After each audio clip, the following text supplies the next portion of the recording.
Bonsoir à tous. Une armée de soldats des droits de la santé sexuelle et reproductive dans toutes les contrées du Bénin. C'est la campagne d'Orhami qui prend son envol. Elle prône également la formation et la sensibilisation des agents de santé sur l'avortement sécurisé. L'opération de 4 mois d'activité a été lancée ce matin à Cotonou à l'occasion d'une conférence de presse. On peut célébrer l'amour sans cadeau. Les Cotonois s'accordent sur ce principe. Un présent à son amoureux à la Saint-Valentin relève donc de l'ordre de l'agréable, mais au-delà, ce geste peut bien être utile à la consolidation de la relation. Désolation, plaintes et appels au secours des sinistrés de l'explosion chimique d'Aye-Lawadje à Cotonou. Les victimes du macabre, hors de leur domicile depuis 1 mois exactement, sont à bout de souffle. Aucun appui réel depuis l'incident et l'horizon toujours sombre quant à leur avenir. Ils ne demandent qu'à rentrer chez eux pour reprendre leurs activités. L'édition 2025 de la campagne d'Orhami est déjà lancée. Cette initiative prévue pour durer jusqu'au mois de juin prochain va informer et sensibiliser sur l'avortement sécurisé sur l'ensemble du territoire national. Pour donner le top aux activités, le comité d'organisation a échangé avec les professionnels des médias ce matin. C'était à travers une conférence de presse animée par des experts en santé sexuelle et reproductive. Je vous invite à suivre un extrait de leurs propos. Cette campagne plutôt va nous permettre quand même de sensibiliser d'abord dans un premier temps la communauté, de faire comprendre aux filles et aux femmes leurs droits en matière de santé sexuelle et reproductive et maintenant de permettre aux agents de santé de savoir que non, le fait d'offrir ce service à ces femmes, ce n'est pas une faveur, mais c'est plutôt leur droit et pouvoir les former, leur parler, les sensibiliser sur la loi. Son contenu, c'est la bonne communication autour des droits à la santé sexuelle et reproductive. Ça, c'est fondamental. La bonne information. Voilà, vu le contexte béninois qui s'est amélioré, il faudrait que la bonne information puisse parvenir, comme je le disais tout à l'heure, aux communautés ayant droit à ces informations jusqu'au dernier kilomètre de notre pays. Et par rapport à ça, nous avons utilisé les documents d'évaluation du secteur santé qui existent et nous avons mis un focus sur les zones où les besoins se font beaucoup plus sentir. Une chose est sûre, c'est dans les 12 départements, mais avec un focus sur des zones de prédilection où l'information n'est pas aussi accessible comme les zones urbaines ou périurbaines. Et cette information va toucher les adolescents, les jeunes, les enfants et toute femme en âge de procréer, comme aussi va toucher les personnels des médias. Aller même, si possible, avec des protocoles d'accord ou des contrats avec certains médias, radio communautaires, pour voir comment appuyer à élaborer des spots radiodiffusés ou des petits sketchs ou des temps d'antenne qui ont des émissions santé, comment accepter aussi les personnels de santé ou les membres du consortium que nous constituons sur vos plateaux ou sur vos chaînes pour pouvoir animer ces espaces et donner la bonne information aux gens. Elle va s'adresser aussi au personnel, aux prestataires de soins que nous sommes pour leur donner la bonne information par rapport au dispositif légal actuellement en vigueur dans notre pays autour de la santé sexuelle et reproductive. Dans de nombreux pays, le 14 février de chaque année est considéré comme la fête des amoureux, la Saint-Valentin. Une fête à laquelle, sinon à l'occasion de laquelle les couples échangent des mots doux, mais aussi des cadeaux pour célébrer ce sentiment d'affection et d'attachement. Est-ce une obligation d'offrir des présents à son ou à sa partenaire? À ce propos, une équipe de la rédaction a effectué une descente dans la ville pour prendre des avis de plusieurs personnes. Majoritairement, ils disent non. Reportage. Sur le marché de la Saint-Valentin, des nounous, des sacs à main, des parfums, des casquettes, des coffrets de diverses valeurs et surtout des vêtements couleur de l'amour. Bref, divers articles qui peuvent être utilisés pour constituer des cadeaux à offrir à son conjoint ou à sa conjointe à l'occasion de cette fête qui célèbre l'amour chaque 14 février. Si la fête de la Saint-Valentin est perçue aujourd'hui comme une occasion idéale pour toute personne d'offrir nécessairement des présents à son ou à sa partenaire pour lui témoigner son amour, il y en a qui pensent bien que cela ne devrait pas être une contrainte. Ce n'est pas une obligation, mais si on a la possibilité, on peut le faire. Ben, franchement, ce n'est pas une obligation. Il ne faut pas se torturer, se stresser pour ça. Tant qu'il y a déjà l'amour, bon, le reste viendra. Personnellement, je ne pense pas que cela soit une obligation d'offrir. Il ne faut pas se stresser. Parce qu'il n'est écrit nulle part qu'il est obligatoire de donner un cadeau. On peut l'offrir, mais c'est facultatif. On ne doit pas se stresser pour ça parce que on a tous les jours pour montrer à son conjoint qu'on l'aime, qu'on le porte dans son cœur. Mais je trouve quand même que c'est un signe d'amour, c'est un acte d'amour qu'on pose envers son entourage, une personne qu'on porte dans son cœur. Possibilité d'offrir de cadeaux à l'occasion de la fête de la Saint-Valentin, mais pas une obligation ou un devoir. Témoigner son amour à son conjoint ou à sa conjointe n'est pas réduit qu'au présent. D'autres astuces peuvent bien faire l'affaire. C'est les moments qu'on passe avec le partenaire qui compte, quoi. Donc, pas forcément besoin de cadeaux. Je pense qu'il faut bien réfléchir et grandir, parce que moi je vois un peu si quelqu'un s'acharne, se torture pour trouver, bon, peut-être même aller quémander ou aller prêter de l'argent pour... Ça ne sert à rien au fait, ça ne sert à rien. Passe juste du temps avec ta conjointe ou ton conjoint et puis dites-vous des belles choses, déclarez-vous l'amour que vous avez l'un pour l'autre et je pense que ça va. Offrir un cadeau à l'occasion de la célébration de la Saint-Valentin n'est donc pas une obligation pour bon nombre de personnes.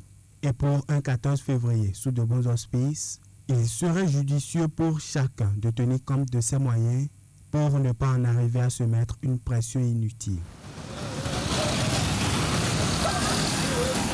Un reportage de Candide Moreto.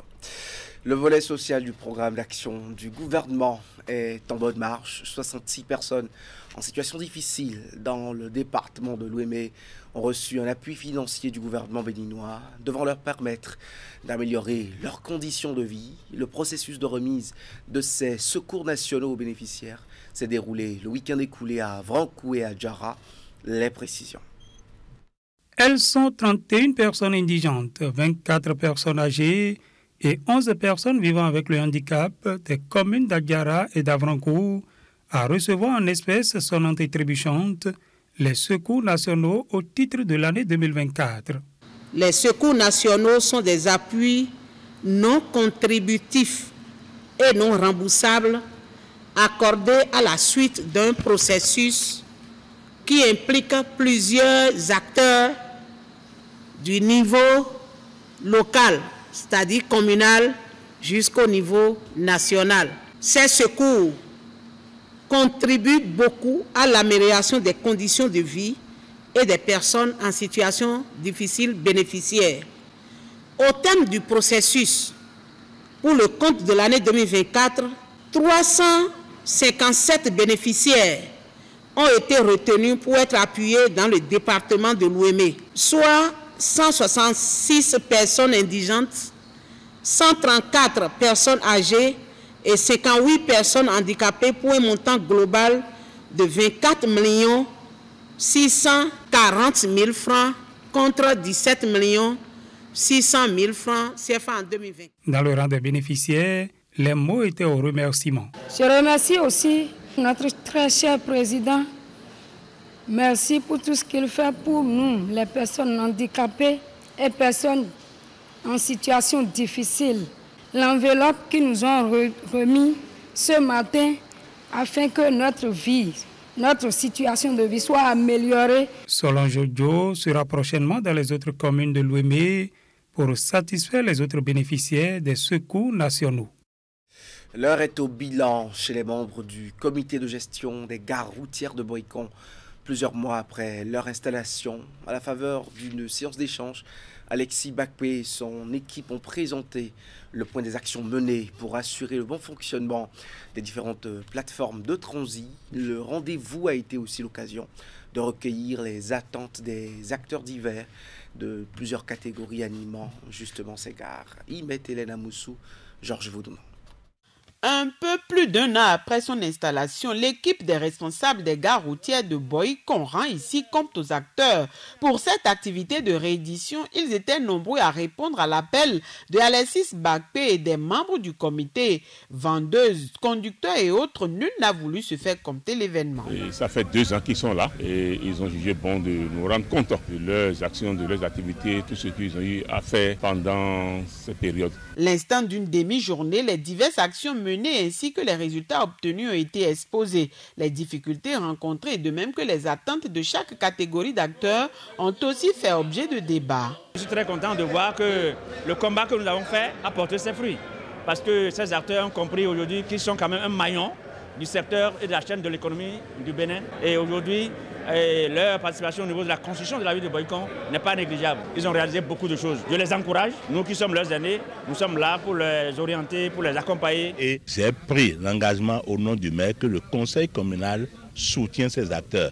Même s'ils ont des problèmes, n'importe quoi, des difficultés, il suffit que ça soit partagé et ensemble, on va trouver les solutions. Saluant l'engagement des uns et des autres à les accompagner pour l'atteinte des objectifs, Alexis Bakpé et son équipe ont également pris de nouvelles dispositions en vue de la bonne marche des activités sur les différentes gares de la ville.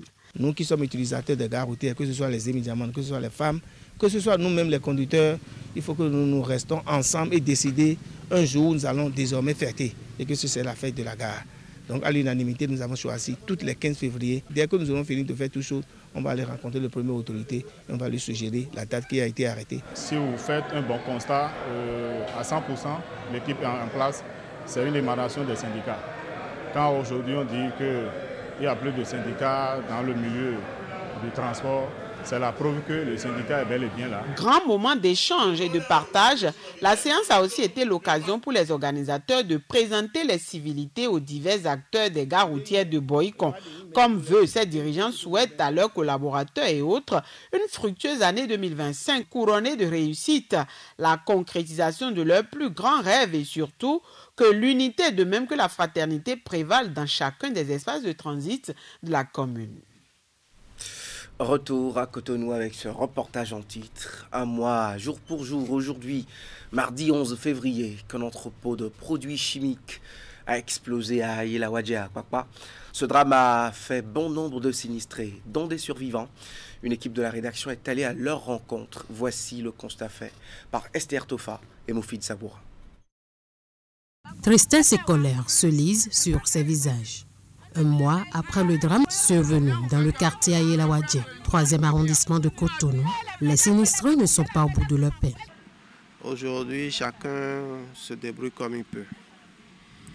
Et nous n'avons pas une communication, en tout cas moi, c'est ce que j'ai observé que je dis.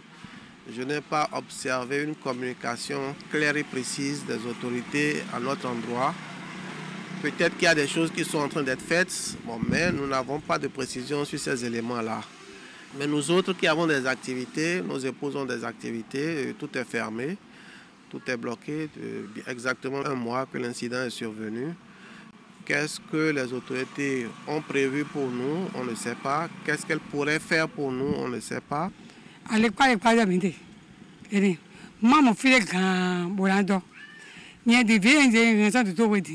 Alors kaka bojedo de ya viale ma fi bulu yesu mo file bunondo mo file bunondo mo file so bunondo ito ya fi de akọ ko no yi bodo wa so eri sunya idi masu ba yo yo mi eri bona ye yesu ba mo ne gbo mi aji ba ye yo mi fi han ko so ba su kwalo eri fo me no bo sa fo me ne bloqué agba de ye be ogbule eri ma obligatoire ma do kwale ba e ta we mi su di o ze o ma do. Une seule doléance, leur permettre de regagner leurs habitations.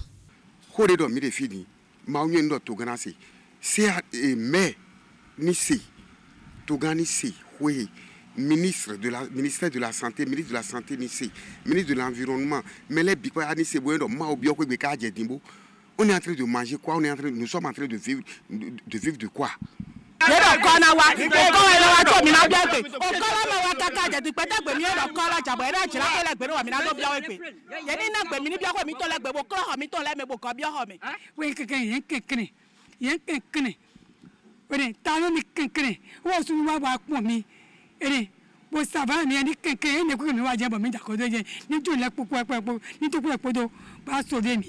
Selon les indiscrétions, plusieurs démarches ont été menées vers les autorités locales et municipales par ces sinistrés.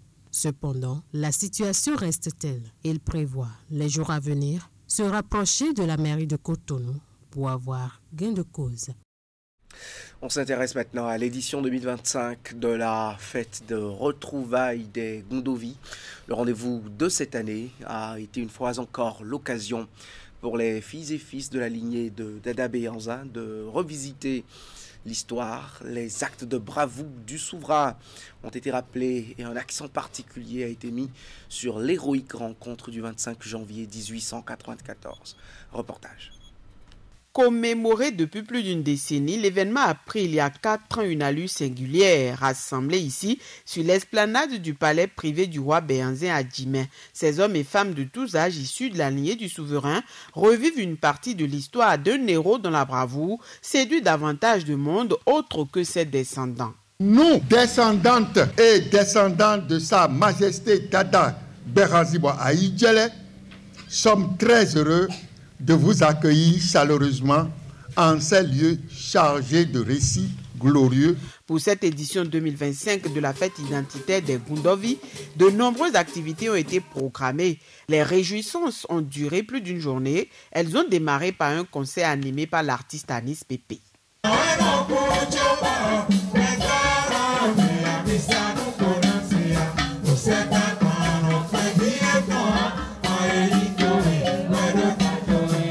25 janvier 1894, 25 janvier 2025, 131 ans après la date de l'inédite rencontre de Goro, prince et princesse revisitent ici encore les temps forts du règne du roi Béanzin, notamment les différentes étapes de sa résistance aux colons, les nombreuses localités parcourues pendant les diverses luttes menées, les circonstances de même que d'autres faits mémorables sont évoquées. Dada Béanzin, lui, il a dit non aux Français. Il a résisté et il a jusqu'au sacrifice suprême. Donc nous devons montrer aux générations futures que quand on est engagé, on reste très engagé et il faut respecter les engagements. Je voudrais vous saluer, vous reconnaître cette organisation depuis quelques années et espérer qu'ensemble, les filles et les fils de Danrobin puissent se retrouver autour de cet événement important pour qu'au marché du donner et de recevoir, l'histoire de Danrobin puisse être connue de tous. L'histoire de Danrobin puisse être valorisée. Moment de partage, de communion et de fraternité. Ces retrouvailles ont été une réussite.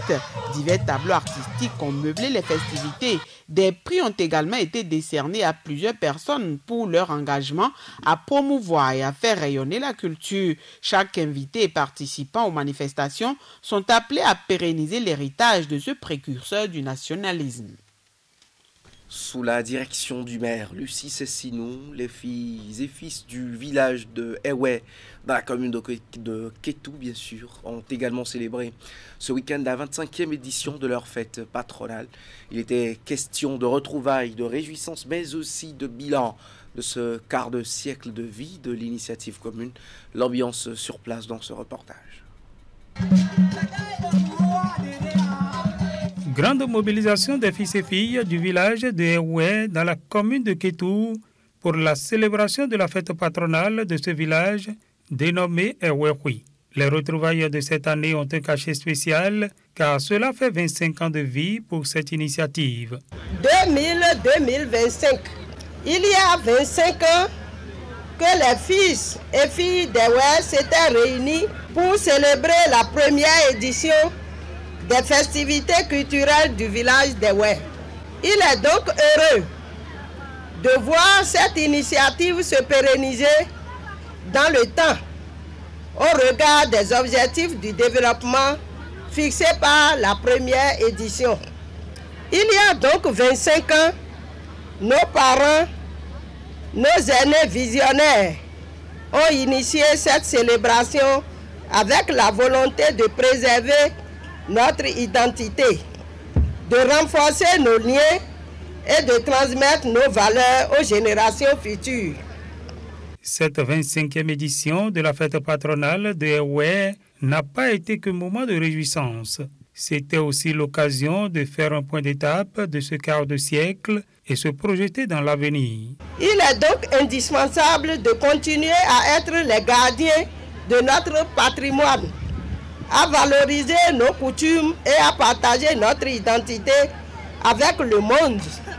Car une culture qui se célèbre est une culture qui vit, qui s'épanouit et qui inspire les générations actuelles et futures.